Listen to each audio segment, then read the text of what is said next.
Olá, boa tarde para você. O Sala de Entrevistas de hoje vai falar sobre o inverno, as projeções para o El Niño, os riscos de eventos extremos e os desafios de Rio Grande diante desse cenário. Quem conversa conosco sobre o assunto é o professor de Geografia da FURG e integrante do Comitê de Eventos Extremos da Universidade, Éder Maier. Professor, boa tarde, obrigado pela Boa presença. tarde, obrigado pelo convite, é uma satisfação mais uma vez estar aqui nesse espaço, conversando, né, com telespectadores e com você, e trazer um pouco da minha experiência, daquilo que a gente faz de pesquisas, né, e trabalha dentro da universidade, especialmente dentro do CIEX. Bom, professor, faltam poucas horas para o inverno, a estação mais fria do ano começa nesse domingo, e eu pergunto para o senhor, o que os modelos indicam para essa estação? Bom, é importante falar, né, que nós estamos nas latitudes subtropicais, nós temos um Brasil, né, tamanho continental, e a cidade do Rio Grande está na porção mais ao sul, né, as porções mais ao sul, as latitudes mais ao sul do Brasil. Então nós temos as características, né, dessa parte de transição, né, das massas de ar entre o clima tropical e o clima mais ao sul, que é mais frio, mais próximo da Antártica. Então, é esperado que todos os períodos de inverno nós tenhamos passagem de frentes frias, né, que é o contato desse ar frio que sai da periferia da Antártica, passa pela Argentina, passa pelo Uruguai e chega até nós. Então, é esperado que as temperaturas baixem, né, e associado também às chuvas vinculado às frentes frias. E o inverno ele deve ficar dentro da normalidade ou há algum sinal de um comportamento diferente? No Brasil, quem faz as previsões climáticas e de tempo, né, é o CPTEC, né, um centro dentro do INPE, e ele disponibiliza na sua página essas previsões. E para esse mês de junho, né, é para ficar um pouquinho mais quente acima da média, né, a gente está vivendo, né, de forma um pouco tardia esse veranico de maio, né, que é bem popular das pessoas falar. Então isso aconteceu um pouquinho mais tardio, já no início de junho, isso vai fazer que seja um pouquinho mais quente, né? E também tem uma previsão de que julho seja um pouco mais frio do que o normal, do que a média, né? Então não vamos ter uma grande anomalia, uma grande diferença daquilo que é esperado, mas esse mês de junho um pouco mais quente e o mês de julho um pouco mais frio. Agora, muita gente confunde clima e tempo. Qual é a diferença, professor? É escala de tempo, né? Na meteorologia, né, quando a gente fala em tempo, é aquilo que está acontecendo agora, é questão de horas, de um dia, de 2 dias. Então, quando a gente está falando assim, tem uma frente fria, tem um ciclone, hoje está ensolarado, está nublado, isso é numa escala de tempo, né, curto. E a gente relaciona, então, aos fatores meteorológicos e chamamos de tempo. Clima são as características médias, aquilo que acontece dentro de uma semana, de um mês, de uma estação sazonal, de um ano, né? Então, é quando a gente trabalha uma sucessão de tempo, uma sequência de tempos onde vai formar o clima. Bom, falando agora sobre o El Niño, que está sendo o assunto do momento, órgãos internacionais de monitoramento climático já indicam a presença do El Niño e a possibilidade de fortalecimento nos próximos meses. O que isso significa, professor? Exatamente, né? Quem faz o monitoramento do Pacífico Equatorial é a NOAA, né? Vinculado ao governo estadunidense, e eles têm expertise de monitorar o Oceano Pacífico, né? Por que é importante falar do Oceano Pacífico, né? Porque o El Niño, ele é um fenômeno de interação oceano-atmosfera, tá? E ele acontece bastante distante da gente, lá no Pacífico Equatorial. Então isso dá em torno de 3, 4 mil quilômetros aqui de Rio Grande, né? E como que ele consegue exercer o controle? Porque ele influencia na circulação atmosférica global. Ele é um fenômeno que ocorre em escala global. Mesmo que ele esteja localizado lá no Pacífico Equatorial, né, ele consegue, a partir da mudança dos campos de vento, da disponibilidade de umidade, impactar no clima e no tempo aqui em Rio Grande, tá? E se tratando da interação oceano-atmosfera, né, esse processo de aquecimento superficial do Pacífico, né, ele vai mudar os ventos equatoriais, que são conhecidos como os alísios, e disponibilizar mais vapor de água para a Oceania, né, que é o lado oeste do Pacífico, né. Esse fenômeno ele é bastante conhecido, ele vem sendo estudado e compreendido, né? Mesmo antes do período instrumental, mesmo antes de ter boia oceanográfica, mesmo de ter estações meteorológicas. Os pescadores da costa do Chile já conheciam esse fenômeno, né, da relação da temperatura do mar com o tempo e o clima, né? E o El Niño, ele se caracteriza pelo aquecimento das águas equatoriais, né? E quando aquece mais a região equatorial, você tem uma maior amplitude térmica entre as altas latitudes e as baixas latitudes, né? Em outras palavras, tu tem uma variação maior, né, da temperatura. É muito mais quente lá na região tropical e muito mais frio ao sul de Rio Grande. Então isso faz com que se intensifique a circulação atmosférica nas latitudes médias, onde nós nos localizamos. E isso faz que tenhamos uma maior variabilidade climática, né? Então é mais incerto a previsão do tempo e do clima. E predominando, né, chuvas acima da média. E quando se fala em Super El Niño, do que exatamente está se falando? Sim.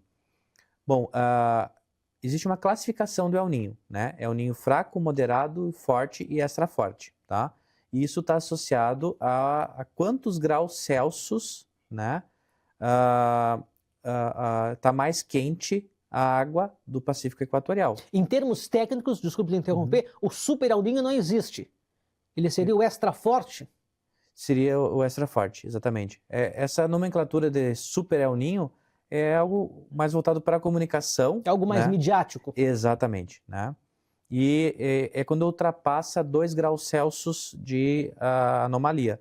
Então está 2 graus mais quente do que a média, né? Então isso caracteriza um El Niño forte. E precisa ter um período também, né, de 5 meses ou mais.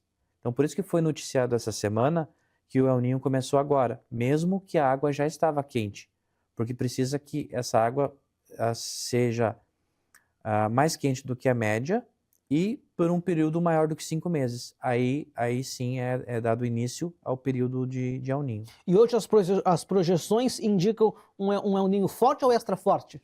Um El Niño forte, né? Forte. Porque essa água que vai chegar na superfície do Oceano Pacífico, pela circulação oceânica, ela está alojada, né? Antes de chegar na superfície, ela está na subsuperfície, tá? Então, em torno aí de 100, 200 metros, 300 metros, né? E as correntes oceânicas levam isso para a costa, ela bate no continente, acende e aí vem pela superfície. Por isso que se consegue também monitorar e prever com qualidade, né? E antecipar a ocorrência desse El Niño, porque essa água que vai vir para a superfície já está sendo monitorada por boias oceanográficas. E existe, professor, previsão de pico desse fenômeno? De pico, sim, né? Geralmente ele dura em torno de um ano e pouco o El Niño, né? E então, assim, isso seria um El Niño clássico, vamos dizer assim, né? Podendo se estender até a 2 anos, né? Só que isso daí também já é uma previsão a longo prazo. É difícil tu ter qualidade e a gente afirmar, né, de forma assertiva, né, do que vai acontecer daqui a 1 ano ou a 2 anos, né? Porque daí já começa a entrar outras variáveis, como por exemplo, essa água está sendo substituída pela circulação, as estações sazonais do ano, né? Então, aí começa a diminuir a qualidade dessa previsão. E em que período os efeitos do El Niño poderão ser mais sentidos aqui no estado? Isso é uma questão bem importante, que é bastante estudado, né, pelos meteorologistas e climatologistas, né? O El Niño ele tem mais força em controlar, né, o nosso clima na primavera, né?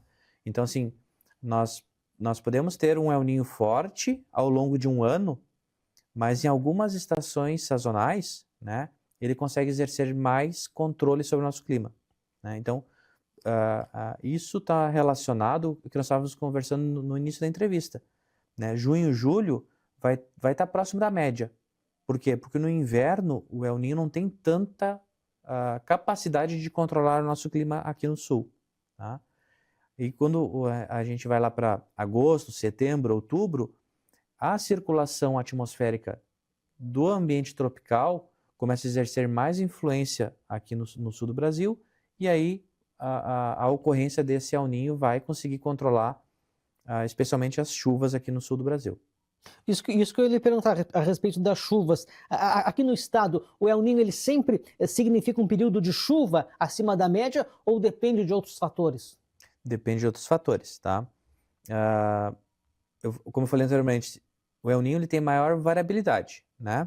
Então, assim, dentro de um período El Niño pode ocorrer uma leve seca e pode ocorrer chuvas acima da média.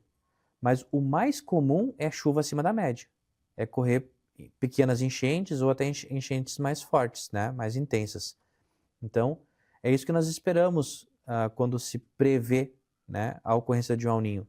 Que nós tenhamos uma grande variabilidade e que seja mais provável a ocorrência de chuvas acima da média, né?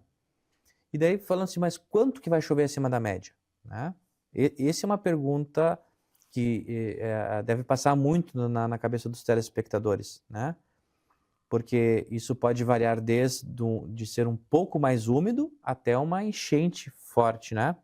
Então, né, para o final do inverno, início da primavera, está previsto de chuvas aproximadamente 200 milímetros, né? Isso é muito, professor? Não é muito, tá? Não é um cenário catastrófico, tá? Porque eu vou fazer uma relação com o que aconteceu com maio do ano passado. Maio do ano passado nós tínhamos um registro de 700, 800, até 1000 milímetros, tá? No mês. Vou fazer uma comparação também com o que geralmente chove aqui em Rio Grande. Aqui em Rio Grande chove em torno de 120, 130 milímetros por mês. Então, 200 milímetros, né? Não é uma chuva acima da média, mas também não é uma chuva excessiva que vai causar aqueles eventos, né, traumáticos que foram aqui para a nossa cidade.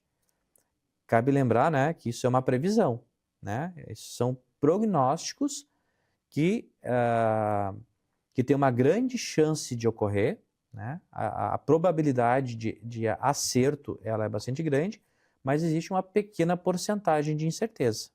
E quais são os fatores que precisam se combinar para transformar chuva intensa em enchente ou inundação, que nem as que nós tivemos aqui alguns anos atrás?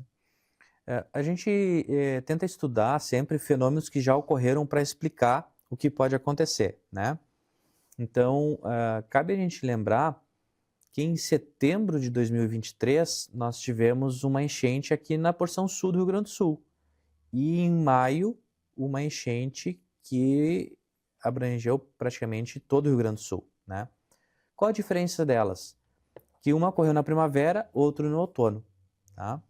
Então, esses critérios que você está falando, eles estão bastante associados ao período do ano que tem o prognóstico, que tem a previsão de ocorrer essas enchentes, né?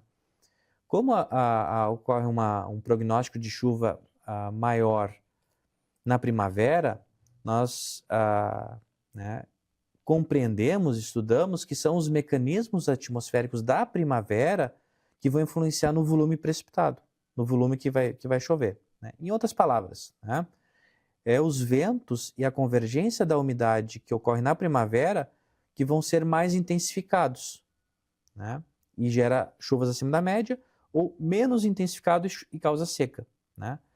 E na primavera nós temos uma circulação que ela está muito mais associada ao clima subtropical, às latitudes mais próximas da gente. E aí tem menos umidade na atmosfera para causar chuvas. Se a gente for comparar, né, um mecanismo atmosférico, meteorológico, lá do final do verão e do outono, nós já temos os rios voadores, né, que vem a umidade da Amazônia e se une com a umidade que tem aqui nas latitudes subtropicais. Então são dois mecanismos trazendo umidade aqui para o Rio Grande do Sul, né? Então o final do verão e o início do outono ele tem muito mais capacidade de gerar chuvas, né? Então É por isso que quando se faz um prognóstico, uma análise do que vai acontecer na primavera, né, a gente tenta não causar pânico nas pessoas, né? A gente tenta explicar como que está relacionado essas previsões, né, que são assertivas, que têm uma boa qualidade, junto com a compreensão que nós já temos dos fenômenos meteorológicos e climáticos da primavera. Bom, eu vou lhe fazer agora a pergunta que muita gente está se fazendo. Existe risco de uma nova enchente nesse ano ou até a metade do ano que vem? Eu vou responder em duas partes as perguntas, né?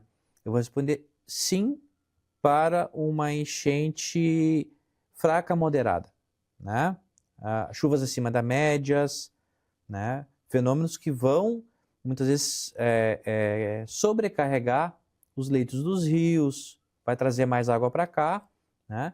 Então, nos períodos de El Niño se espera, né, que tenha, né, alguma sobrecarga da hidrografia, né? Porque são chuvas acima da média, né? E a gente pode ter a influência dos ventos, das marés, e isso trazer algumas consequências aqui para o nosso município, né? Eu também vou deixar assim, não vou responder um não para um evento como maio, né? Mas eu vou dizer como pouco provável, né? Porque aquela enchente forte Em maio, de 2024, né? Então, aquela enchente forte de maio de 2024 foi vários fatores combinados que causaram um super evento, né? Algo que traumatizou grande parte do Rio Grande do Sul, né? Então, nas proporções, né, que nós vivemos, né, lá em 2024, eu acredito que seja pouco provável, né, para que nós tenhamos outra enchente agora na primavera desse 2026, né? 26. Essa semana, professor, a Lagoa ultrapassou temporariamente a cota de inundação aqui na cidade. Isso é algo relativamente comum ou deve servir de alerta? Sim, é algo relativamente comum, né? O fato da gente estar aqui numa parte de transição entre o clima tropical e o clima mais frio, é natural que nós temos fenômenos bastante intensos, né? Com bastante vento, com bastante chuva, né?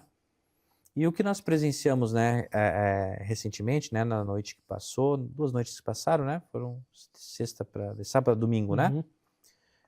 Foi a ação dos ventos associado a uma precipitação no sistema frontal que passou, né?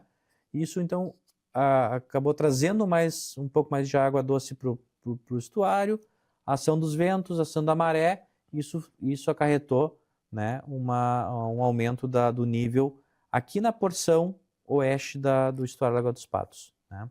Então, esses fenômenos de menor intensidade, né, eles são mais recorrentes, né? E o fato deles terem uma intensidade menor, a gente também não pode desprezar eles, né? Eles têm uma abrangência espacial menor. Eles vão pegar as partes, vai inundar as partes mais baixas do município. Mas, em contrapartida, isso é muito recorrente. Isso pode acontecer 2, 3 vezes ao longo de um ano, né? Então, a gente também tem que se preocupar com esses eventos que são menores.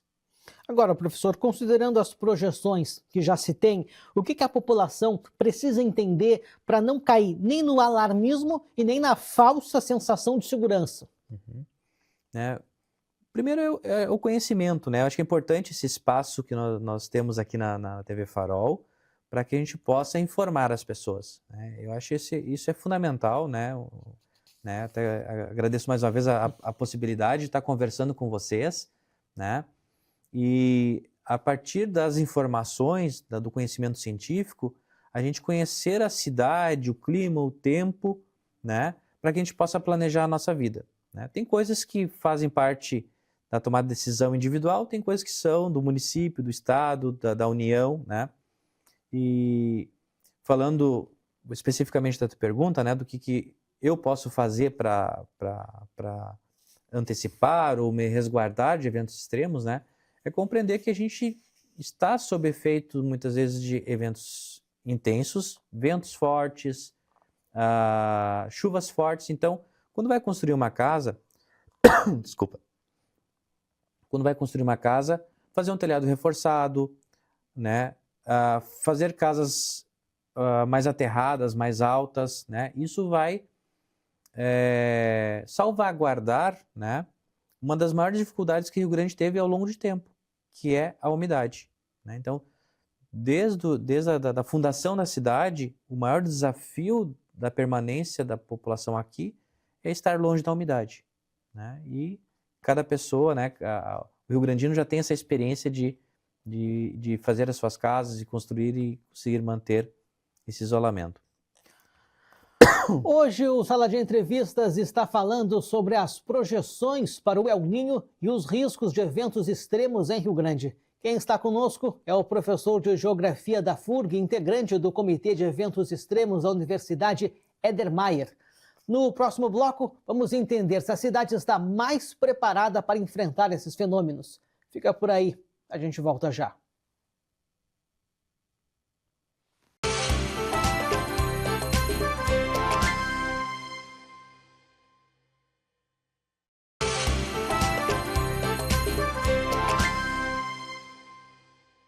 Estamos de volta com o Sala de Entrevistas, falando hoje sobre as projeções para o El Niño e os desafios de Rio Grande diante dos eventos climáticos extremos.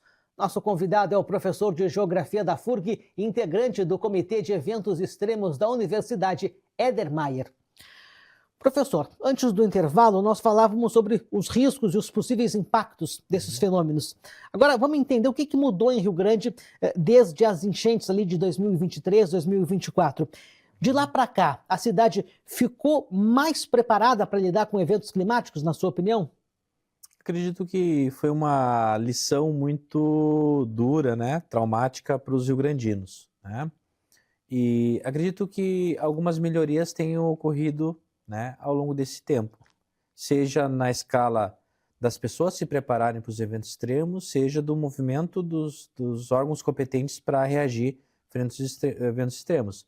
Então, eu responderia que sim, né? Eu acredito que existem pequenas mudanças necessárias para a gente caminhar para um planejamento, né, que ainda precisa ser realizado. O senhor diria que estamos mais preparados ou mais atentos? Mais preparados, né? Eu acho que a Defesa Civil tem se preparado, se qualificado, né? É um exemplo de que a partir desses eventos traumáticos, né, os órgãos públicos têm se atentado a uma resposta mais eficiente, mais rápida para, especialmente, inundação, né? E é claro que tem outras mudanças necessárias que precisam de mais tempo para ocorrer, né? Especialmente quando se trata de ocupação de áreas de risco, né? As áreas que inundam e que possuem pessoas residindo, morando nesses locais, precisa de um tempo, né, para que essas pessoas consigam se organizar, para o órgão público conseguir mapear, identificar e criar uma solução para isso, né? Então eu vejo que o município está atento a isso, está discutindo, né? E acredito que essa experiência traumática, né, trará um planejamento ambiental mais eficiente para futuros eventos extremos. A gente sabe que o município tem se reunido constantemente com o CIEX, né, que é o Comitê de Eventos Extremos da FURG. O que o senhor tem observado nesses encontros de fatores que realmente mudaram em Rio Grande de lá para cá? Bom, são diferentes órgãos que se relacionam com o CIEX, tá? Tanto a Secretaria de Planejamento, a Secretaria de Obras, a Defesa Civil, né, a Prefeitura e órgãos do Estado, né? Então, a aproximação no sentido também da universidade, né, gerar informações importantes para os municípios, tá? E eu não colocaria só Rio Grande nessa discussão, eu colocaria também Pelotas, São José do Norte, São Lourenço, né? O CIEX tem trabalhado com os municípios do sul, né, da Lagoa dos Patos, que é a parte estuarina, né? Então, a primeira parte do planejamento, que é gerar informação, né, isso já está acontecendo, tá? O CIEX já tem capacidade hoje de gerar boletins e informações para que a Defesa Civil, os secretários, os prefeitos consigam tomar decisões, né, baseados em conhecimento científico. Esse é o primeiro passo. Eu acredito que seja um importante passo para que a gente possa ter uma maior resiliência, né? Tem se falado bastante em resiliência, né? Então, isso vai alicerçar, vai criar um ponto sólido, né, para que se construa outras políticas, né, para mitigar e compensar futuros eventos extremos. Se o CIEX, professor, ele existisse lá em 2023 já, o senhor acha que algo poderia ter sido diferente durante aqueles eventos de 2023, 2024? Uhum. Bom, a gente, ao longo do evento, né, de maio de 2024, nós criamos um comitê de eventos extremos aqui na FURG, né? Eu fiz parte desse conjunto de professores que estavam trabalhando durante o evento, né? E foi um período de muita aprendizagem, né? Eu acredito que a gente poderia ter antecipado um pouco, né? Eu acho que a gente tá mais preparado, né, para conseguir antecipar as ações de mitigação, né? Mitigação é aquilo que a gente faz para retirar as pessoas, retirar os animais, né? Então eu acredito que sim, se a gente tivesse, né, um aparato tecnológico que a gente tem hoje a gente conseguiria antecipar mais esse evento, né? Ao mesmo tempo, a gente não negligenciou a ocorrência daquele evento, né? Nós fomos para o Campos Carreiros, trabalhamos, aprendemos com isso e também conseguimos dar um suporte, né, para as prefeituras, para a Defesa Civil, naquele momento, né, que foi bastante doloroso para todo mundo, né? Muita gente perdeu suas casas, perdeu os seus bens, né? Então, além da gente gerar informação, eu acredito que a sociedade rio-grandina também aprendeu a buscar informação, né, nas redes sociais da universidade, nos boletins, né? Muitas pessoas esperavam as informações da FURG, porque como a gente conseguiu criar, né, informações bastante precisas, bastante importantes para as pessoas e para as prefeituras, né, a sociedade rio-grandina, né, também ficava acompanhando os gráficos de aumento e diminuição da lagoa para tomar decisão. O senhor diria que o cidadão comum hoje ele está mais informado dos riscos? Está mais informado, sim, né? A gente também tenta combater as informações catastróficas ou negacionistas, né? Então, o fato da universidade ocupar o espaço na comunicação, seja da televisão, do rádio, das redes sociais, isso traz, né, uma informação mais segura para quem está vivendo essa situação, né, muitas vezes de risco à inundação, de risco a chuvas intensas, aos ciclones, né? Porque também existe muita informação, né, que não tem veracidade, que tenta gerar pânico nas pessoas, né? E aí essa comunicação muitas vezes ela não gera bons frutos, né? Ela gera pânico e esse medo, esse pânico muitas vezes trava, né, bloqueia uma ação efetiva contra a mitigação, né, dos eventos extremos. E existe algo, professor, que ainda falta hoje em termos de prevenção e planejamento? Com certeza, né? O Brasil, o Rio Grande do Sul e a cidade do Rio Grande precisam avançar bastante ainda, né? Tanto na parte, né, da gente compreender mais profundamente os eventos, né? A ciência tem esse compromisso de compreender cada vez mais de forma detalhada os eventos extremos, né? E esse conhecimento chegar muitas vezes naquela pessoa que sofre as consequências dos eventos extremos, né? Então, se a gente andar pelo município, né, áreas que alagaram, ou que alagaram até esse final de semana, a gente vai ver que tem pessoas morando lá ainda, né? Então, a gente sabe que são áreas de risco, a gente sabe que são áreas que frequentemente inundam, né? Mas problemas graves não possuem soluções fáceis, né? Não são frases de impacto ou vídeos de 20, 30 segundos no Instagram que vão resolver problemas graves, né? Não tem solução milagrosa, né? Para a gente resolver questões, né, da ocupação de áreas de risco, precisa, muitas vezes, um planejamento de 5, 10, 15 anos, 20 anos, né? A médio e a longo prazo. E aí a gente precisa, né, seguir bons exemplos, né, que já ocorreram. Por exemplo, Santa Catarina tem uma defesa civil organizada, tem um planejamento de combate às inundações, um exemplo de Tubarão, né, para que a gente possa operacionalizar aqui o nosso município.